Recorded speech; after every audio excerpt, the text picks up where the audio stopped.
ya, untuk kemudian menunjukkan kepada masyarakat tentang sebuah sejarah, termasuk kemudian balutan kisah dan legendanya. Nah ini, dan di sini ada semacam Rahayu.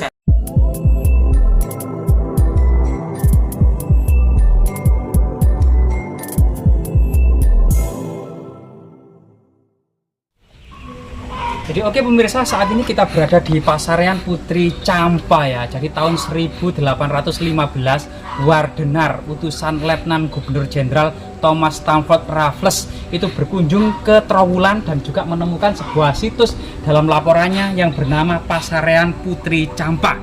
Jadi lokasinya sangat luar biasa sekali, bak seperti istana dengan pohon-pohon raksasa gitu ya. Jadi rahayu. Ada beberapa pohon yang saat ini pohon apa mas ini? Pohon gayam. Pohon gayam gitu. Jadi ini pohon gayam raksasa yang luar biasa sekali ya. Pohon tua dan termasuk di sana itu pohon beringin ambulu ya. Nah ini luar biasa sekali. Nah, jadi sebuah kompleks makam yang memang identik dengan sebuah cerita dan kisah serta legenda Putri Campa gitu ya. Yang sangat menarik, Putri Campa inilah kemudian yang diduga kemudian bibih dari Raden Rahmat atau Sunan Ampel. Ibu dari Sunan Ampel ya. Nah ini luar biasa sekali. Jadi Raden Patah. Ya. Jadi ternyata dalam berita tradisi seperti Serat Kanda, Babat Tanah Jawi, Serat Sangkalimawana gitu ya, bahwasanya Putri Campa ini merupakan ibu dari Raden Patah, istri dari Brawijaya Kertabumi. Jadi ada sebenarnya dalam cerita legenda ternyata ada dua cerita sosok atau figur tentang Putri Campa ini. Ini sesuatu yang sangat menarik dan kita akan ulas satu persatu. Ya. Jadi pohon gayam di sini coba bayangkan, kita pohon gayam ini usianya sudah ratusan tahun, diduga ditanam sejak masa kerajaan Majapahit. Nah ini sesuatu yang sangat luar biasa sekali. Jadi pada waktu Wardenar datang ke sini itu juga melihat ya beberapa kemudian artefak yang sangat penting. Salah satunya adalah semacam ada nisan tertua yang ada di kompleks makam di Trowulan ini. Nah di sebelah kanan ini ada semacam nisan tertua gitu ya.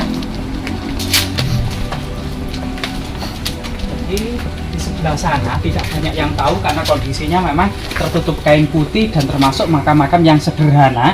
Dari kemungkinan makam adalah pejabat tinggi, bukan dari keluarga raja, karena memang dibedakan dengan Putri Campa yang memang dimuliakan dengan sebuah cungkup, kemudian yang ditinggikan, yang besar dan tinggi. Ini salah satu kemudian ketokohan ya pada waktu itu yang menjadi pertanda kedudukan dan kemuliaan seseorang yang pada masa kerajaan Majapahit.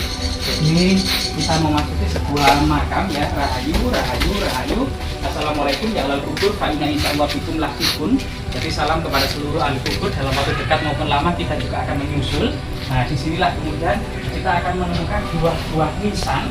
Jadi ini diduga memang sebuah nisan kubur gitu ya, karena ada dua. Ini berbeda dengan altar, memang bentuknya seperti altar. Berbeda dengan prasasti, memang bentuknya seperti prasasti. Namun ada dua ya yang mirip gitu ya, dengan sebuah ujung seperti gunungan.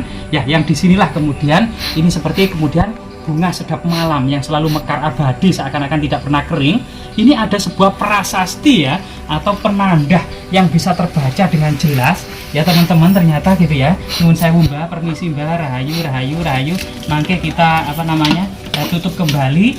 Jadi dan di sini ternyata itu ada sebuah angka tahun yang sangat tua sekali karena terbaca 1290 Saka. Jadi 090 1290 Saka kalau dijadikan Masehi ditambah 78 menjadi 1358 ya. 1309 ditambah 7 itu 6. 1368. Jadi masa Raja Hayam Wuruk dan sekitar 3 tahun setelah mangkatnya Mahapati Gajah Mada. Karena kemudian Mahapati Gajah Mada sendiri mangkat tahun 1365. Sedangkan di sini kita akan mendapati seseorang almarhum yang dimakamkan, kemungkinan memang seorang muslim, itu angka tahunnya dalam nisannya itu atau maesan. Maesan dari bahasa Jawa memaesi ya, atau memberikan sebuah hiasan Itu artinya tahun 1368 Masehi. Nah, ada sesuatu yang sangat menarik dan sangat luar biasa sekali. Kita kembalikan ya, Mbah, permisi Mbah, ya putunipun sowan, rahayu, rahayu, rahayu, rahayu. Nah, tapi ini adalah bukti-bukti yang sangat historis, yang sangat menarik sebagai kemudian awal masuk dan berkembangnya Islam di Majapahit pada waktu di puncak kejayaan Majapahit seiring dengan semaraknya perdagangan.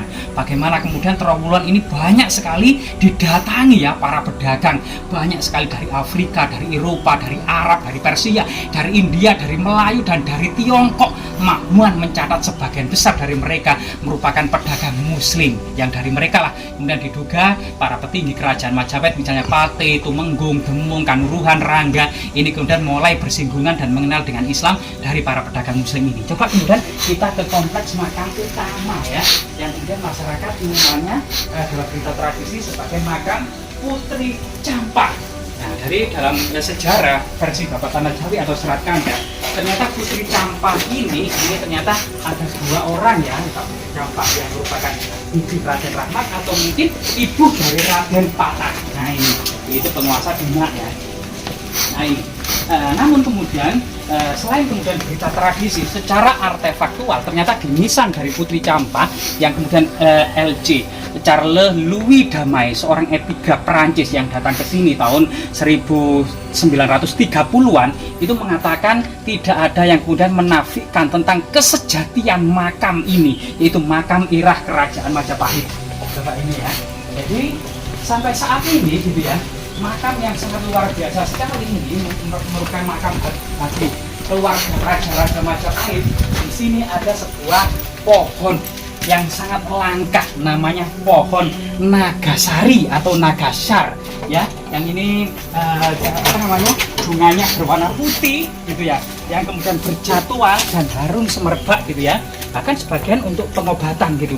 Itu bisa ini pohon Nagasari atau Nagasar atau Naga Kusuma atau Naga Puspa, bahasa latinnya adalah Mesua Ferrea L. Nah inilah kemudian pohon Naga Puspa tersebut ya, bukan kemudian termasuk kemudian diduga pusaka Arya Kamandanu ya, bukan Naga Puspa ya.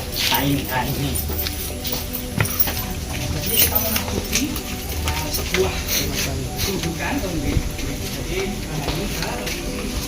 ini makam tua ya, adalah kerajaan Majapahit, dan disinilah kemudian masyarakat yang ditinggikan, termasuk kemudian catatan-catatan para sejarawan Belanda maupun sejarawan Inggris pada waktu itu ya, bersama Thomas Stamford Raffles itu mendata, dan kesejatian makam ini memang tidak bisa dinafikan bahwasanya ini adalah makam diduga keluarga Raja-Raja Majapahit yang sudah memeluk Islam. Jadi kita memasuki sebuah area ya, di makam yang sangat suci. Coba kita sawan dulu. Rahayu, rahayu, rahayu. Om wilahing sekaring jagat bawana langgeng sekaring kajeng sekaring mayang. Jadi kita memasuki makam Putri Campak. Bismil Fatihah.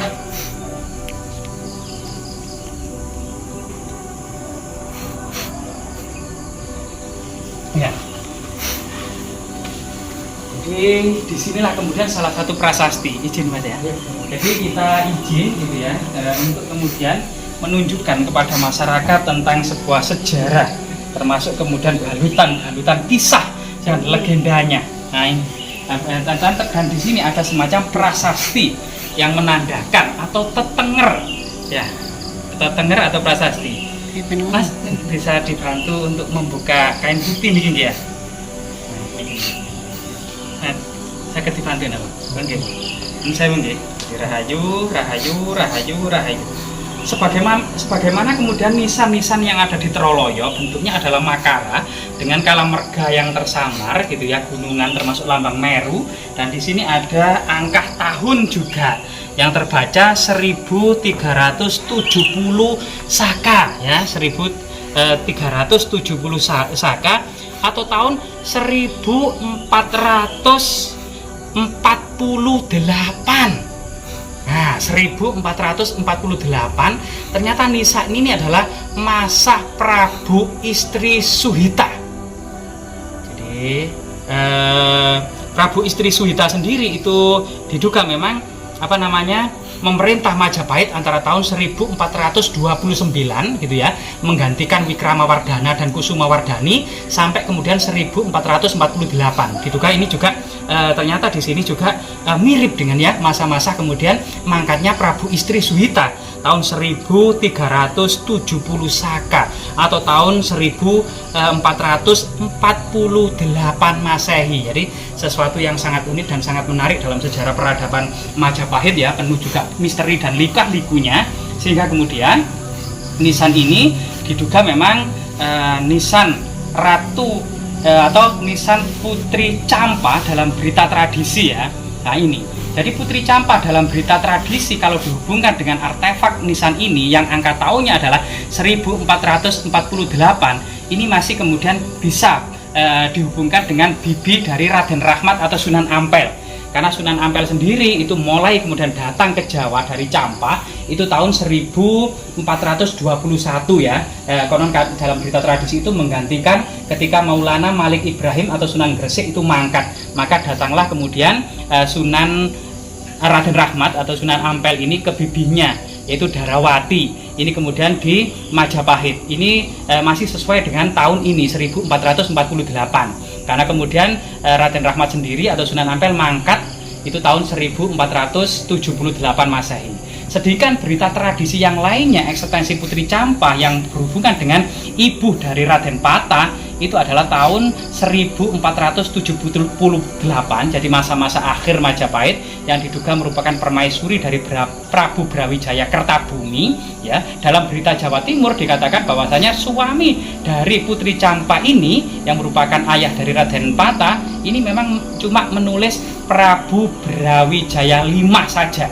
Ternyata Prabu Brawijaya V ini terungkap dalam berita Cirebon. Ada salah satu babat Cirebon yang mengatakan bahwasanya ayah dari Raden Pata adalah Brawijaya Kertabumi, sehingga kemudian berita Pararaton bahwasanya salah satu raja Majapahit terakhir yang bernama Breh Kertabumi ini ternyata tidak lain adalah Brawijaya V dalam berita tradisi Jawa Timur dan Brawijaya Kertabumi dalam berita Cirebon. Jadi ini kemudian ketiga sumber ini akan bisa kemudian disatukan gitu ya, antara Pararaton, babat Cirebon dengan kemudian babat Tanah Jawi atau Serat Kandaning Ringgit Purwa yang itu diduga berasal dari kemudian berita-berita Jawa Timur ya. Nah ini di sisi yang lain gitu yang sangat unik dan sangat menarik ya, namun belum juga banyak yang mengungkap pembacaan sebuah prasasti bagian kepala dari Putri Campa ini. Ternyata ada sebuah prasasti teman-teman. Nah ini sangat luar biasa sekali. Jadi kita lihat ya di sekelilingnya sebuah makam yang ditinggikan dari area sekitar ini benar-benar memiliki kedudukan yang tinggi dan mulia ya pada masa kerajaan Majapahit. Diduga memang L.C. Damai, Charles Louis Damai dalam bukunya tidak lain dan tidak bukan makam-makam di sini yang berciri Jawa ini menandakan yang dimakamkan bukan orang Arab, bukan orang India, bukan orang Persia, juga bukan orang Tiongkok, melainkan memang bangsawan Jawa itu sendiri ya. Atau kemudian kalau kemudian kita mengatakan bahwasanya Putri Campa itu asing, kita ingat bahwasanya dia Patesi, yaitu Putri Singosari gitu ya, itu pernah menikah dengan Raja Campa, sehingga kemudian Raja Campa itu sebenarnya tidak lain adalah para raja dan bangsawan Jawa juga yang merupakan pelabuhan transit gitu ya, dari kapal-kapal dari Jawa melalui Selat Malaka kemudian Semenanjung Malaya itu transit di Campa, sehingga kerajaan Campa di pesisir Campa Vietnam pada dahulu tidak lain dan tidak bukan adalah semacam koloni Jawa itu sendiri, karena banyak sekali putri-putri Raja Singosari termasuk Raja Majapahit itu yang menikah dengan Raja Campa, sehingga Putri Campa tidak lain juga bangsawan Jawa itu sendiri sebenarnya hakikatnya.